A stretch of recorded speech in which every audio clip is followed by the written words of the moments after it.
Hi అండి. మా పిల్లలైతే సొరకాయతో స్వీట్ చేయి మమ్మీ అని అంటుంటే ఇలా అయితే ట్రై చేశానండి. సాంబార్ పెట్టగా మిగిలిన ముక్కతో స్వీట్ చేయమని అంటే చేస్తున్నాను.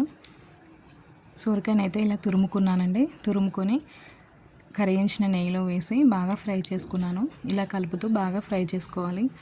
మా ఛానల్లో వీడియోస్ని అయితే చూస్తున్నారు కానీ సబ్స్క్రైబ్ అయితే చేసుకోవట్లేదండి. ప్లీజ్ మా ఛానల్ని అయితే సబ్స్క్రైబ్ చేసుకోండి, లైక్ చేయండి, షేర్ చేయండి. ఇలాగే మమ్మల్ని సపోర్ట్ చేస్తూ ఉంటే నేను కూడా ఇలా ఏదైనా చేసి పెట్టడానికైతే చాలా ఇంట్రెస్ట్ వస్తుందండి. ప్లీజ్ సపోర్ట్ చేయండి.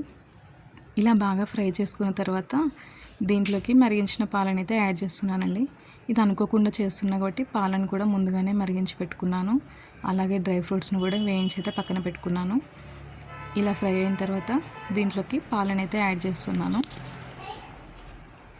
ఇలా పాలను మొత్తం యాడ్ చేసుకున్న తర్వాత ఒకసారి బాగా కలుపుకొని కొద్దిసేపు ఉడికించుకోవాలి.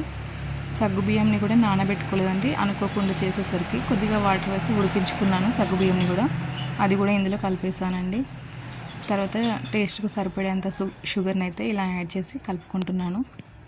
సగ్గుబియ్యము సొరకాయ రెండు ఒంటికి చాలా చలవ కదండి. అసలే సమ్మరు వేడికి కొంచెం చల్లగా ఉంటుందని అయితే ఇలా ట్రై చేశాను. ఇలా బాగా కలుపుకున్న తర్వాత ఆల్రెడీ ఫ్రై చేసి పెట్టుకున్న బాదం జీడిపప్పు ముక్కలని కూడా యాడ్ చేసేసుకొని ఇలాచీ పౌడర్ కొద్దిగా యాడ్ చేసుకుంటే స్వీట్ అయితే రెడీ అయిపోతుందండి.